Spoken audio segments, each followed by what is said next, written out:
नमस्कार, मैं सुनील डांग। साथियों, सबसे पहले मैं चाहूँगा कि आप डॉक्टर के अग्रवाल के लिए प्रार्थना करें, जो मेरे कई कार्यक्रमों के को होस्ट रहे। इस समय कोरोना की वजह से वो एम्स में भर्ती हैं और अपनी ज़िंदगी और मौत की लड़ाई लड़ रहे हैं। मैं चाहूँगा कि उनकी दीर्घ आयु के लिए आप लोग प्रार्थना करें और वह जल्दी से जल्दी ठीक होकर फिर से हमारे साथ अपने अनुभव बांटें। साथियों, आज बात करेंगे इजराइल और फिलिस्तीन के ताज़ा जंग की।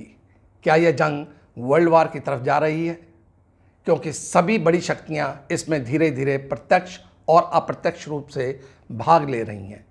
चलिए इस पर करते हैं विस्तार से चर्चा।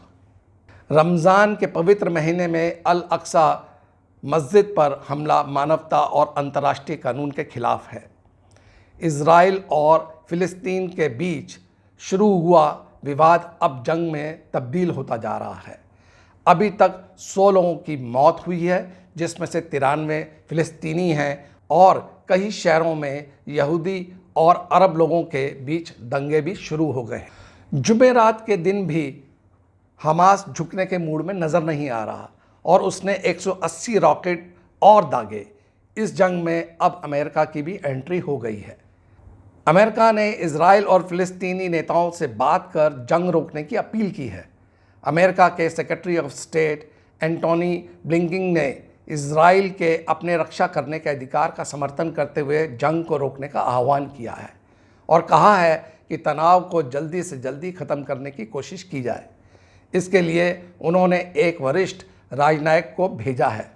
साथ ही संयुक्त राष्ट्र महासचिव एंटोनियो गुतेरेस ने गाज़ा से असैनिक इलाकों में इजराइल की आबादी वाले इलाकों की ओर अंधाधुंध रॉकेट दागे जाने की निंदा की है, लेकिन साथ ही उन्होंने इजराइल से अधिक संयम बरतने का अनुरोध किया है।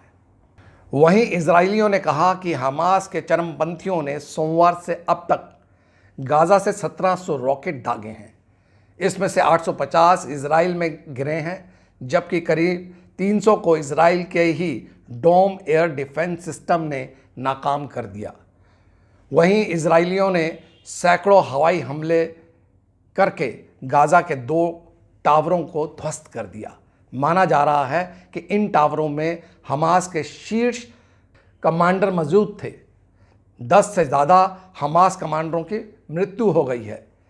अल जज़ीरा टीवी के अनुसार गाज़ा पट्टी के कमांडर बासेम इस्सा की भी मौत हो गई है। गाज़ा पर फिलिस्तीनी चरमपंथी गुट हमास का नियंत्रण है। दूसरी ओर हमास का कहना है कि दुश्मनों ने आवासीय टावरों को निशाना बनाकर हमें उस्काया है। इजराइल और फिलिस्तीन के बीच विवाद को नया नहीं कहा जा सकता, क्योंकि इसकी जड़ें तो 120 साल पुरानी हैं। इजराइल और फिलिस्तीन के बीच टकराव की शुरुआत यहूदी व अरब जगत के लोगों के लिए स्वतंत्र राष्ट्र की स्थापना के संघर्ष से ही हो गई थी।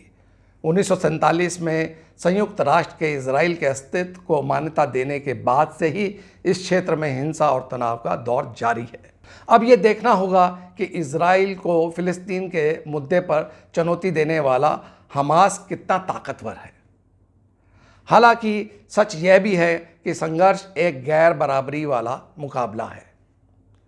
इसमें कोई शक नहीं है, इजराइल एक ताकतवर मुल्क है जिसके पास एयरफोर्स है, एयर डिफेंस सिस्टम है, सशस्त्र ड्रोन्स हैं और खुफिया जानकारी जुटाने का एक सिस्टम है, जिससे वो जब चाहे गाज़ा पट्टी को अपना निशाना बना सकता है। हमास और इस्लामी जिहाद जैसे संगठन भले ही इस संघर्ष में कमज़ोर पक्ष लग रहे हों, लेकिन उनके पास इतने हथियार तो ज़रूर हैं कि वह इजराइल पर हमला कर सकते हैं। यह जानना महत्वपूर्ण है कि हमास की गाज़ा पट्टी में विविधतापूर्ण और परिष्कृत किस्म के हथियारों को बनाने की क्षमता कहाँ से आई।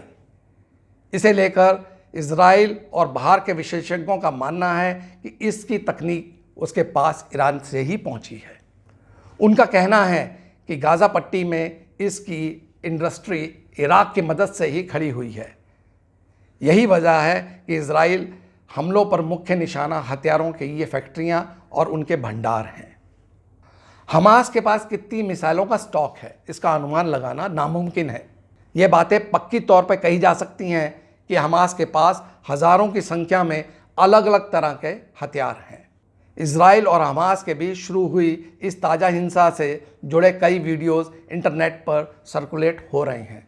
इसमें एक वीडियो इजराइल डिफेंस फोर्सेस का भी है। इसे IDF ने अपने ट्वीट हैंडल से शेयर किया है। इसमें 11 मई की रात का एक घटनाक्रम है। वीडियो में हमें इजराइल का आसमान दिखता है, वहाँ दनादन दर्जनों रॉकेट आते दिखते हैं, मगर ये रॉकेट अपने टारगेट तक नहीं पहुँच पाते, बीच में ही हवा में नष्ट हो जाते हैं। यह चीज़ का नाम है आयरन डोम, एक किस्म का लोहा कवच जिस पर इजराइल आसमान की सुरक्षा का जिम्मा है। हम अगले वीडियो में अलग से IDF पर डिटेल्स समझाएंगे, इसे देखना मत भूलिएगा। इजराइल के मौजूदा प्रधानमंत्री बेंजामिन नेतन्याहू की पॉलिसी आक्रामक है। वह उस्काने और कट्टर राष्ट्रवाद की राजनीति करते हैं। फिलिस्तीनी अधिकारों को जगह देकर विवाद सुलझाने की कोशिश नहीं करते। वह लंबे समय से फिलिस्तीनी के साथ शांति वार्ता को टालते आ रहे हैं। इसकी बड़ी वजह यह है कि इजराइल आज कंफर्टेबल स्थिति में है। वह हमास जैसे संगठनों के साथ होने वाले संघर्षों से काफ़ी हद तक खुद को बचा लेता है, लेकिन जब वह गाज़ा पर बमबारी करते हैं तो फिलिस्तीनियों के पास कोई डिफेंस नहीं होता। इजरायली प्राइम मिनिस्टर नेतन्याहू ने कहा कि उनका देश एक बड़े ऑपरेशन के बीच में है, हमास को भारी कीमत चुकानी होगी। नेतन्याहू ने यह भी कहा कि मौजूदा ऑपरेशन फ़िलहाल समय लेगा, मतलब कि यह संघर्ष अभी लंबा खींचेगा और जारी रहेगा। उधर फिलिस्तीनी प्रधानमंत्री मोहम्मद ने UN सिक्योरिटी काउंसिल को अपील की है और कहा है कि वो इजराइल को रोके।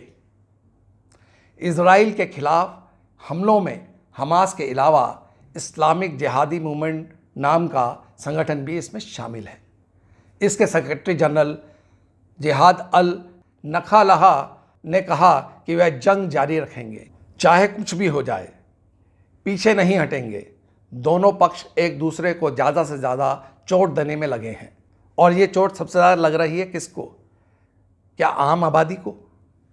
हाल ही के दिनों में अरब देशों की सरकारें इजराइल के साथ अमन के समझौते कर रही हैं और फिलिस्तीनी का राजनीतिक नेतृत्व इतना बटा हुआ है, ऐसा पहले कभी नहीं देखा गया था। ऐसे में इजराइल के मौजूदा नेतृत्व के एजेंडे में यह मुद्दा दूर दूर तक दिखाई नहीं देता। वास्तविक शांति कैसे स्थापित हो, इस दिशा में कोई प्रगति दिखाई नहीं देती। शांति की राह पर आगे बढ़ने के लिए यह शर्त सरकार होते हुए भी नहीं दिखाई देती। चलते जंग में अरब देशों में उबाल आया है और कहा जाता है कि रूस और ईरान के माध्यम से फिलिस्तीनी एक छाया युद्ध लड़ रहा है। हमास के नेता इस्लाम हानिया ने टेलीविज़न पर प्रसारण करके कहा कि कतर, मिस्र और संयुक्त राष्ट्र ने हमसे संपर्क कर शांति की अपील की है, लेकिन हमने इजराइल को संदेश दिया है कि अगर वह टकराव चाहते हैं तो हम भी तैयार हैं, अगर वह इसे रोकना चाहते हैं तो भी हम तैयार हैं। सवाल यही उठता है, क्या इस्लामिक देश वाकई इजराइल को झुका पाने की हाल में हैं? इस खूनी संघर्ष को लेकर इस्लामिक देशों के संगठन ऑर्गेनाइजेशन ऑफ इस्लामिक कोऑपरेशन ने रविवार को एक इमरजेंसी मीटिंग बुलाई है। इस बैठक का क्या स्वर बाहर आएगा, यह तो समय ही बताएगा। साथियों, आपको मेरा ये कंटेंट कैसा लगा? लाइक कीजिएगा, शेयर कीजिएगा, सब्सक्राइब कीजिएगा और बेल आइकन दबाना ना भूलिएगा, ताकि मेरा हर कार्यक्रम आप तक तुरंत पहुँचे। नमस्कार।